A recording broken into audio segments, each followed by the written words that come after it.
강민영 집사님은 목소리가 참 좋아요. 조금만 조금 가사나 아니면 곡조가 슬프면 정말 울 것 같아요. 정정은 집사님도 오늘 세 식구가 부른 거라고 믿습니다. 아마 이번 주일에 아기가 태어날 텐데 태어날 것 같아요. 제가 생각하기에 아니면 다음 주에 날 텐데 감사드립니다. 계속해서 우리 오늘 히브리서 말씀을 듣습니다. 오늘 14절 말씀에 보면 그러므로 우리에게 대제사장이 계시니 승천하시니 곧 하나님의 아들 예수시라. 우리가 믿는 도리를 굳게 잡을지어다. 15절 말씀에는 우리에게 있는 대제사장은 우리의 연약함을 동정하지 못하실 리가 아니요 모든 일에 우리가 똑같이 시험을 받으신 이로되 죄는 없으십니다. 우리가 먼저 이해해야 될 것은 대제사장인 것 같습니다.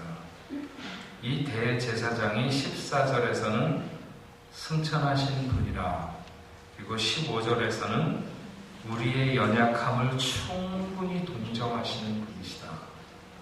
우리가 지난번에도 배웠지만 다른 예전 성경엔 체휼하시는 분이시라 이렇게 얘기했습니다. 체휼,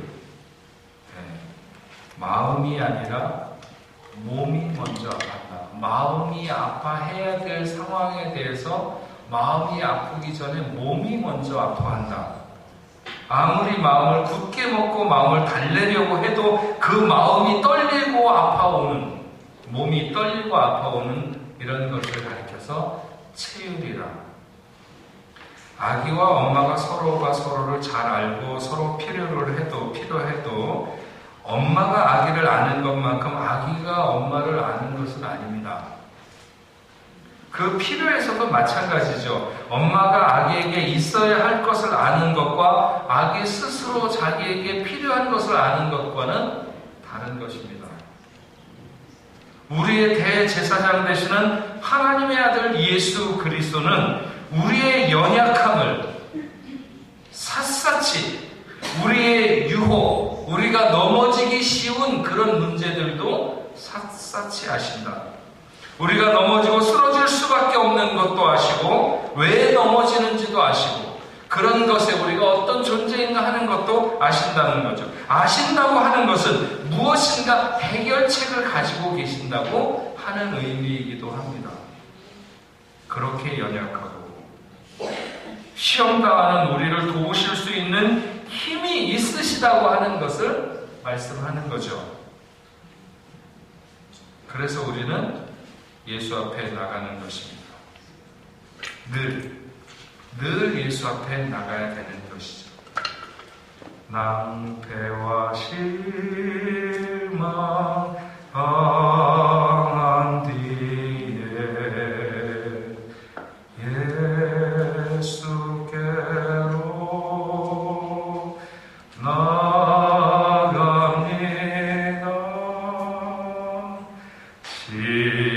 십자가 은혜 받으려고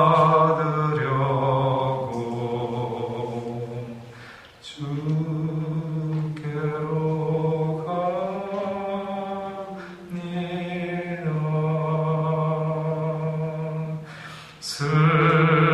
슬프던 마음 위로받고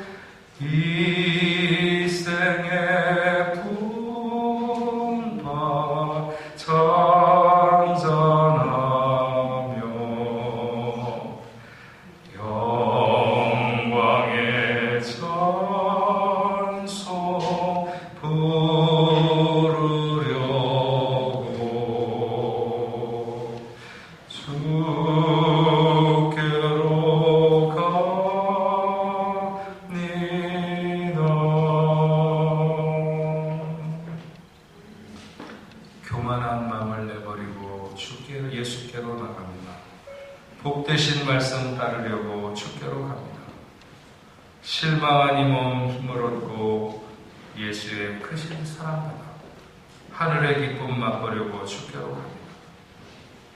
우리가 살아갈 때 우리는 정말 이해할 수 없는 아픔과 어려움이 있을 때 우리 주님은 다 알고 계시고 다 보고 계십니다.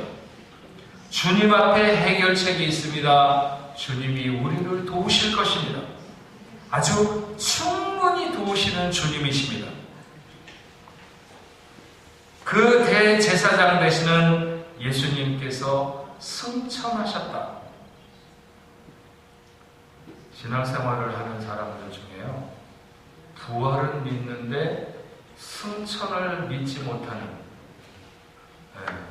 자를 못하면 저를 믿지 못한다는 것인데, 그게 아니고 부활은 믿는데 주님의 승천하심은 믿지 못하는 사람들이 의외로 많다고 해요. 무슨 심리인지는 모르지만 히브리서에서 강조하는 것은 승천하신 그리스도, 그분이 우리의 믿는 도리가 되신다. 그러므로 그분을 굳게 잡아야 된다. 이렇게 말씀하시는 것이죠. 굳게 잡아라. 그것은 그에 대한 신앙 고백을 끝까지 흔들리지 말고 잡으라고 하는 것이죠. 우리의 대제사장 되시는 그리스도께서 하늘에 오르셨기 때문에 우리도 그로 말미암아 그 안에서 하늘에 오르게 될 것입니다. 믿습니까? 그러므로 믿는 도리를 굳게 잡아라. 그렇지 않으면 멸망으로 기결될 것이다 하는 것이죠. 하나님의 말씀은 우리가 대제사장을 우리가 소유한 것처럼, 그 대제사장을 우리가 마치 소유한 것처럼 말하고 있습니다. 물론 이것은 매우 적극적인 표현이지만, 그래서 그분이 소유한 모든 소유가 우리의 소유가 되고 그 모든 것을 우리가 사용할 수 있다. 그분이 능력 있는 분이시기에 우리는 능력 있는 자가 될 수 있으며, 그분이 자유하신 분이시기에 우리도 자유할 수 있다고 하는 이런 것을 말씀하고 있는 것이죠. 대제사장이 우리의 소유라. 주님은 우리를 위해서 하늘에 오르셨습니다. 지금도 우리를 위한 중보자가 되셔서, 그러므로 우리의 믿음을 그분에게 고정시킬 때 우리는 그분의 능력 안에 거할 수 있게 된다는 것이죠. 대제사장은 우리를 하나님에게로 가까이 이끄시는 분입니다. 하나님께 가까이 갈 수 없는 사람, 도저히 하나님 앞에 나갈 수 없는 사람을 가까이 갈 수 있도록 하는 것이 대제사장의 역할인데, 바로 예수 그리스도의 사역이 그것인 것이죠. 우리 중에 누구도 하나님 앞에 가까이 할 수 있는 사람이 없습니다. 하나님 앞에 가까이 갈 수 있다는 온전한 확신을 주님은 우리에게 주시기를 원하시는 것입니다. 우리가 하나님 앞에 나갈 수 있는 척도는 그래서 그리스도를 아는 데 있습니다.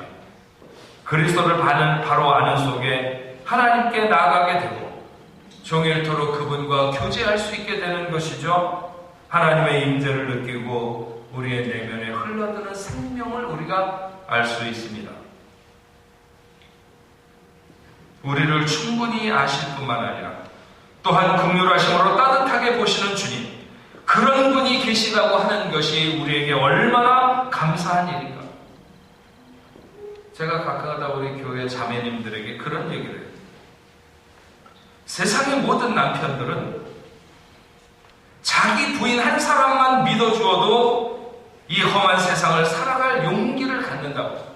세상의 모든 사람들이 달라붙어서 나를 넘어뜨리게 하려고 한다 할지라도 내 부인 한 사람만 나를 믿어주고, 우리 집 사람이 안 믿는다는 게 아니라, 여러분 남편들 다 마찬가지예요.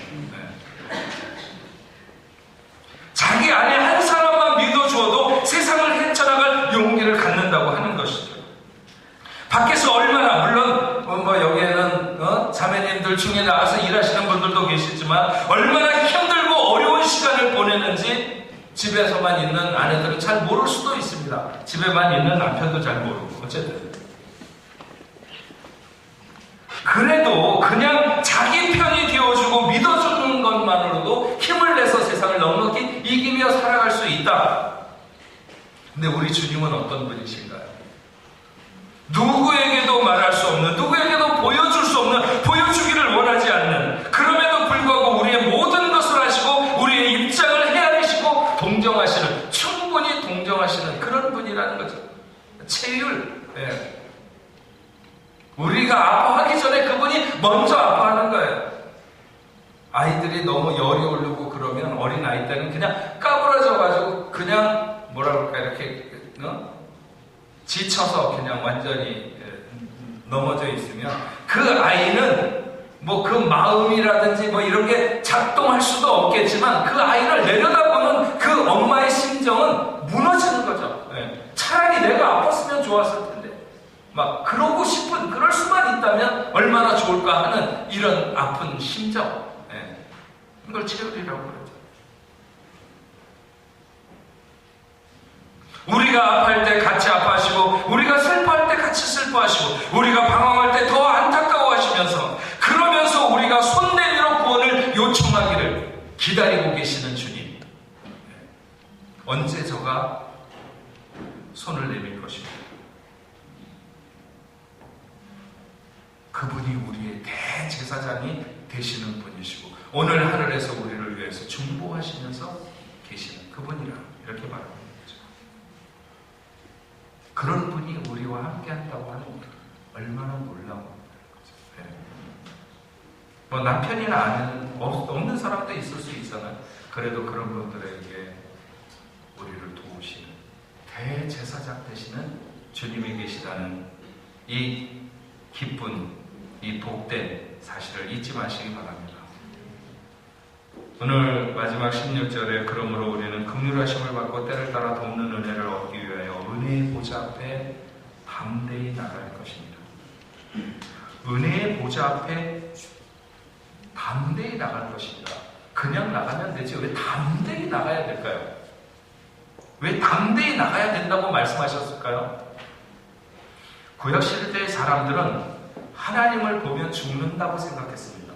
하나님을 대면한다고 하는 것은 곧 죽음이라 이렇게 생각을 했습니다. 그리고 그것은 크게 틀린 생각이 아닙니다. 세상에 하나님을 마주 대하고도 살아남을 수 있는 인생은 없습니다. 그러니까 은혜의 보좌 앞에 나간다. 거기는 그 표현만큼 은혜로운 곳만으로는 말할 수 없는 무엇인가 있는 것이죠. 뜨거운 용광로 앞으로 방음복도 입지 않은 채 다가서는 정도가 아니라 맨몸으로 태양을 껴안는 것 같다고 그럴까요?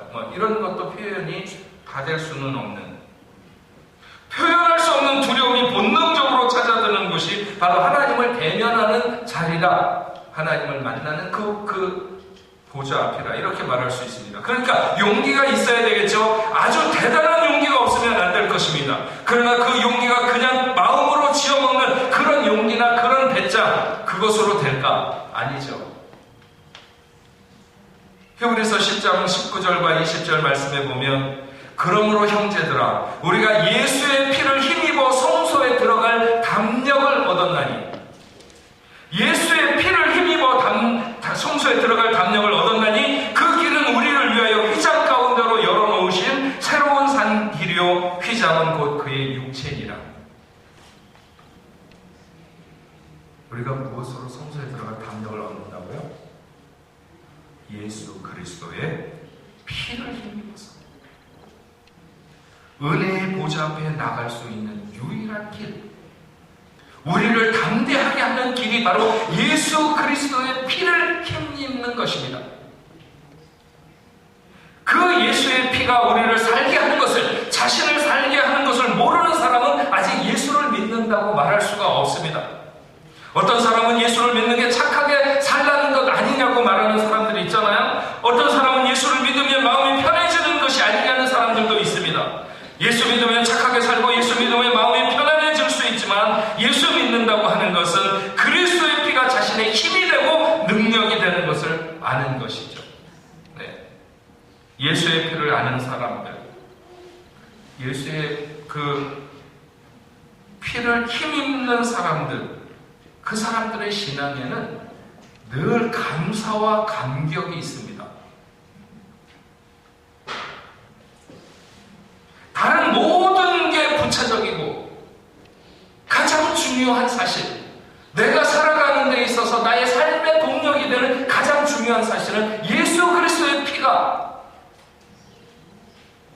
내가 그 피를 힘입어서 새로운 생명이 되고 새로운 산길로 걸어나가게 되었다는 이런 사실이 생각하면 생각할수록, 어떤 어려운 일을 만나든지 무슨 일을 만나든지 그것이 나에게 끊임없이 새 힘을 공급하는 사실을, 이런 사람들은 좀처럼 신앙이 흔들리지 않습니다. 벌써 얘기해 보면 알아요. 어떤 어려움을 만나도 이 사실 앞으로 다시 돌아오는 사람이 있는가 하면 그렇지 않고 방황하는 사람들이 많죠. 예수님이 십자가에 달려 돌아가실 때 성전 휘장이 찢어졌습니다. 마태복음 27장 50절에서 52절에 예수께서 다시 크게 소리를 지르시고 영원히 떠나시니라. 이에 성소 휘장이 위로부터 아래까지 찢어져 둘이 되고 땅이 진동하며 바위가 터지고 무덤들이 열리며 자던 성도들의 몸이 많이 일어나네. 황소 두 마리가 양쪽에서 잡아당기면서 끌어도 찢어지지 않는 엄청난 두께의 휘장이 위에서부터 아래로 찢어졌습니다. 주께서 갈보리 산의 제물이 되실 때, 그래서 다 이루었다 하시면 인간의 완전한 회복을 이루실 때, 단번에 영원한 제물이 되셔서 더 이상 휘장이 필요 없을 때, 휘장을 찢어 휘장 가운데로 새로운 산길 생명의 길을 내셨습니다. 옛날에 대제사장들은 성소에 들어갈 때 짐승의 피를 7번 뿌리고 들어갔습니다. 보혈의 공로를 의지하는 자만이 죽음을 면할 수 있었습니다. 우리는 그리스도에 찢겨진 육체 사이로 흐르는 피로 나아갈 담력을 얻게 되었습니다. 여러분, 하나님과의 단절은 무서운 것입니다. 그런데 하나님과 단절되어 있는데 아론의 두 아들들이 여호와 앞에 나가다가 죽었습니다. 그래서 하나님은 모세에게 그렇게 말씀했습니다. 레위기 16장에 보면 내 형 아론에게 이르라, 성소에 장한 법궤 속죄소 앞에 무시로 들어오지 말아서 사망을 면하라. 내가 구름 한가운데 속죄소 위에 나타나리니. 바로 거기가 은혜의 보좌를 얘기하는 것이거든요. 그것은 모든 인생이 사모하고 나가야 하는 곳입니다. 그러나 그냥 나가면 세상 없는 자도 죽습니다. 아론의 아들들이 지위가 낮고 시시해서 죽은 것이 아닙니다. 세상에 의인은 없나니 하나도 없다. 모든 사람들이 죄를 범하였으면 하나님의 영광에 이르지 못하더니, 범죄한 인생은 하나님과 단절되어 있습니다. 누구도 그냥 나갈 수가 없습니다.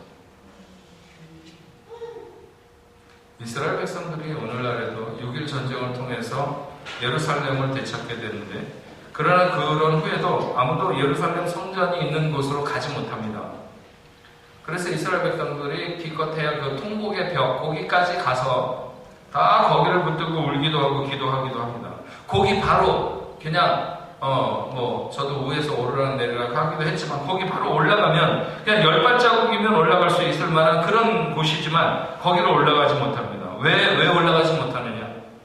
하나님의 지성소가 어디에 있었는지 모르기 때문에. 잘못하다가 거기에 들어가게 되면 죽는다고 생각을 한 거죠. 휘장 안으로 들어가는 것은 매우 두려운 일이지만, 그래서 잘못하면 죽는 일이지만, 거기에 들어간다고 하는 것은 하나님의 거룩에 동참하는 자가 되는 것이며 하나님의 영광에 함께하는 자가 되는 것입니다. 우리가 살아가는 세상, 우리가 광야와 같다고 말하지 않습니까? 먼지가 일고 모래바람이 일고 때때로 폭풍우가 몰아치는, 그러나 은혜의 보좌, 지성소, 하나님의 지성소는 늘 고요하고 늘 평안한 곳이죠. 시편 27편은 5절에 이렇게 말씀합니다. 여호와께서 환난 날에 나를 그의 초막 속에 비밀히 지키시고 그의 장막 은밀한 곳에 나를 숨기시고 나에게 두시리라. 시편 31편 20절에도 같은 말씀을 하고 있습니다. 주께서 그들을 주의 은밀한 곳에 숨기사 사람의 꾀에서 벗어나게 하시고 비밀이 장막에 감추사 말다툼에서 면하게 하시리라. 구약성경 출애굽기 25장에 보면 은혜의 보좌는 속죄소라고 하는, 시은소라고도 하죠. 덮개를 덮는 그 덮개를 말합니다. 출애굽기 25장 22절에 거기서 내가 너와 만나고, 하나님이 인생을 만나는 것이 바로 그 속죄소 앞입니다. 그 위에 증거궤에 있는 두 그룹 사이에서 내가 이스라엘 자손을 위하여 내게 명령한 모든 일을 내게 이르리라. 21절에는 속죄소를 궤 위에 얹고 내가 내게 줄 증거판을 궤 속에 넣으라.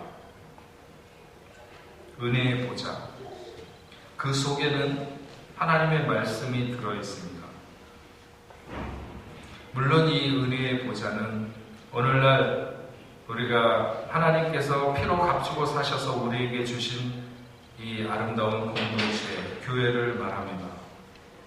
그래서 교회가 늘 말씀 위에 서서 하나님의 뜻을 감당하고 행해야 된다 하는 것은 틀림없는 사실입니다. 제가 요즘 저희 교회에 자매님들하고는 성경 공부, 리더들하고도 하고 이렇게 하는데, 남성도들하고 교회 성경 공부를 한 지가 오래됐어요. 그래서 우리 자매님들이 불만이 많아요. 남자가 변해야 교회가 변하지, 맨날 자매님들만 붙들고 그러냐고. 그래서 우리 남성도들을 위한 성경 공부를 곧 시작하려고 합니다. 시작하면 여러와 같은 성화로운 남자 성도님들이 좀 많이 참석했으면 좋겠습니다.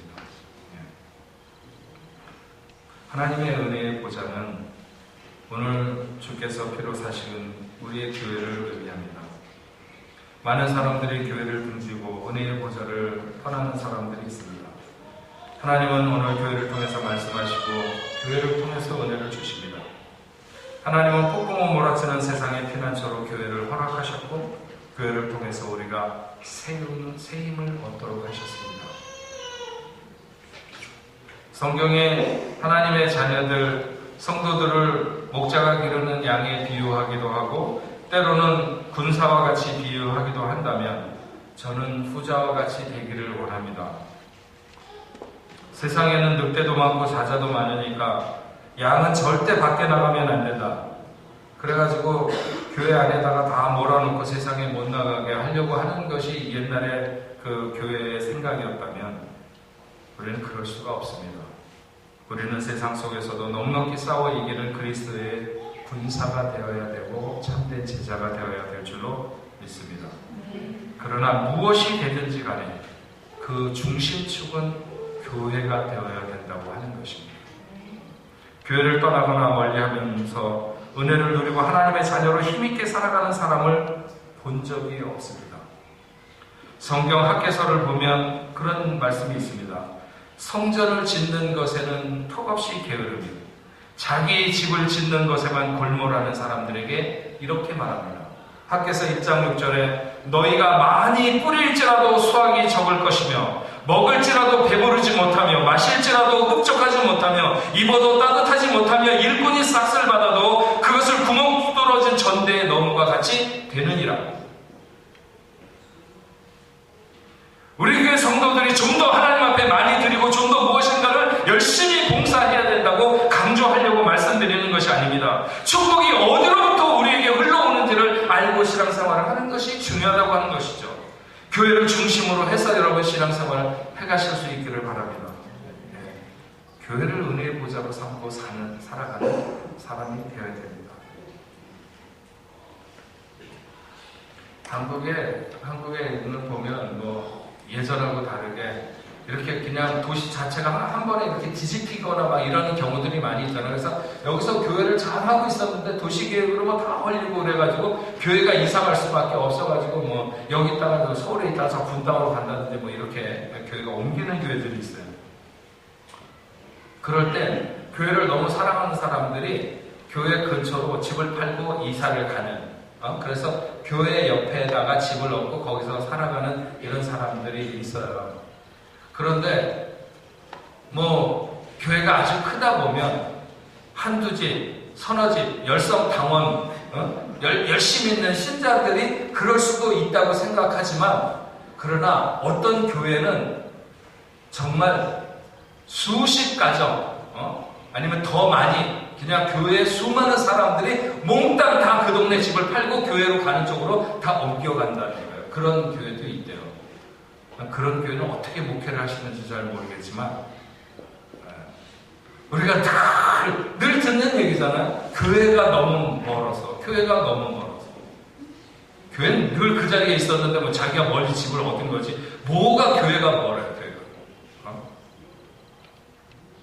세상이 너무 어수선해가지고 그렇게 그냥 몽땅 교회를 따라서 이사가는 거기는 저기는 뭐 사입니까 보다 뭐 이렇게 생각하기 쉽지만 그걸 한번 정확하게 생각을 해보면 교회가 좋고 교회가 중심이 되면 충분히 그럴 수 있는 거죠. 안 그렇습니까? 그래서 저는 지금 외곽에 사시는 우리 성도들 다 이 교회 가까운 데로 이사 왔으면 좋겠어요. 제가 원하는 거예요. 근데 한 번도 뭐 저랑 의논하고 교회 가까운데 혹시 집 없을까요? 물어본 사람도 없어요. 자기네들 다 정하고. 그리고 교회 멀다고.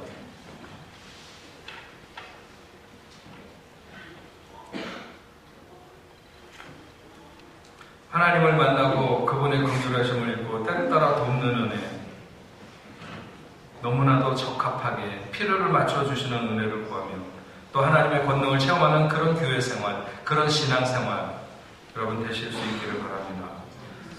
이번 포스트에서 제가 죽음을 주제로 특강을 했어요.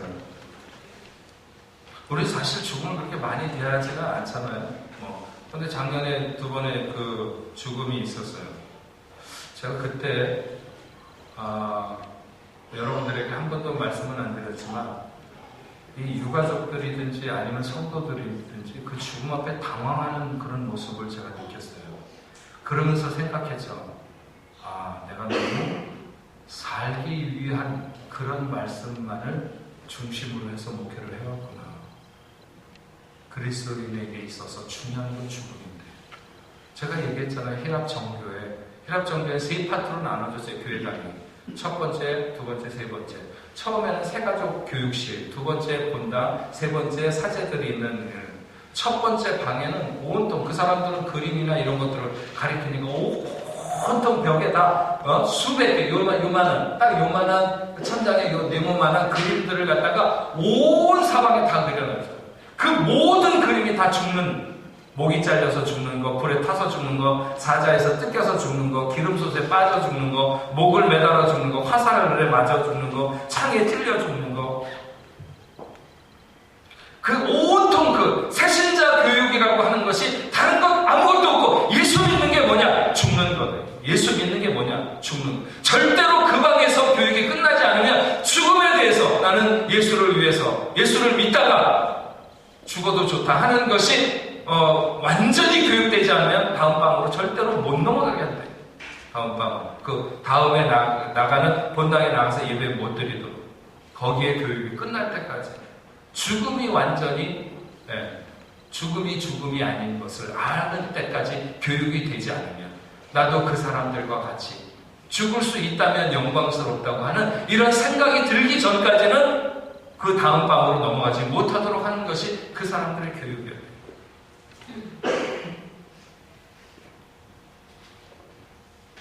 그래서 제가 그런 또 요즘에 막 IS인가 뭐 거기에 의해서 죽어가는 많은 사람들 막 너무 제가 막 눈을 부릅뜨고 정말 그 처참한 광경을 하나도 그냥 빠짐없이 끝까지 그 사람들, 모슬렘이나 이 사람들 미워하면서 그렇게 증오하는 마음으로 본 것이 아니라 내가 저 자리에 지금 저 불이 붙어서 타고 있는 그냥 건강한 사람이 불에 붙어서 타서 죽어가는 그런 모습을 고스란히 보면서 내가 저 자리에 있을 때 어떻게 하나님 앞에 설 수 있는가 하는 이런 생각을 하면서 그걸 보고, 그래서 제가 죽음에 대해서 저 젊은이들에게 하는 강의치고는 잘 맞지 않지만, 그래서 적어도 우리는 이때는 죽어도 정당하고 이때는 죽어도 영광스러운 항목들을 결정해라. 결정하고 사는 그런 삶이 되어야 된다.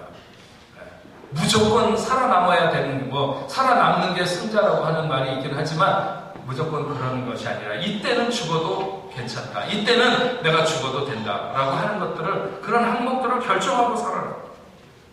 그런 훈련이 필요하다. 죽음 앞에서 당황하지 않기 위해서. 세상의 모든 사람들이 죽음을 두려워하고 죽음 앞에 당황해하지만 그러나 예수 믿는 우리들만큼은 그렇지 말아야 된다. 제가 어저께부터 몸무게를 한 5kg 줄이려고 몇 가지 결정을 했습니다. 그래서 첫째, 설탕을 안 먹는다. 둘째, 국물 음식을 안 먹는다. 셋째, 콜라를 비롯한 탄산가스 음료를 안 마신다. 넷째, 저녁 늦은 시간에 밥을 안 먹는다. 한 번 먹고 더 먹지 않는다. 하여튼 몇 가지 이렇게 정하고, 이렇게 뭘 안 한다는 것만 가지고 되지는 않겠죠.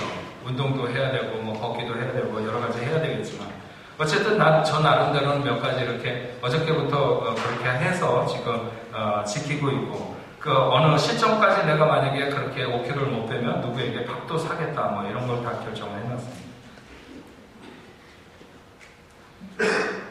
우리가 신앙생활을 하면서 적어도 이런 것을 내 신앙의 실천사항으로 삼고 생활하겠다고 하는 이런 결심을 우리의 마음에 갖고 적용하면서 우리의 신앙의 깊이를 더하도록 힘써야 될 줄로 믿습니다. 우리는 너무 그리스도인의 그 삶의 자세와 생활의 태도를 결정하지 않고 되는 대로 흘러가는 대로 살려고 할 때가 참 많이 있습니다. 그러나 그렇게 하면 결국 그 사람에게 실력이 붙지 않습니다. 내가 무엇인가를 정확하게 결정을 하고 그것을 위해서 하다 보면 물론 때로는 잘못된 것일 수도 있지만 할 수 없는 것일 수도 있지만 그러나 항상 그런 것들이 잘 결정됐을 때 우리는 더 깊이 있게 나갈 수 있고 더 실력 있는 그리스도인들이 될 수 있습니다. 우리를 도우시는 주님의 보혈의 힘으로 은혜의 보좌 앞에 담대히 나아가는 저와 여러분들이 될 수 있도록 하기 위해서 우리의 대제사장 되시는 예수 그리스도, 우리는 그분이 있기 때문에 안심할 수 있습니다. 우리를 충분히 동정하시는 분이십니다. 그리고 오늘도 하늘에 오르셔서 우리를 위해서 중보하고 계신 분이 계시기 때문에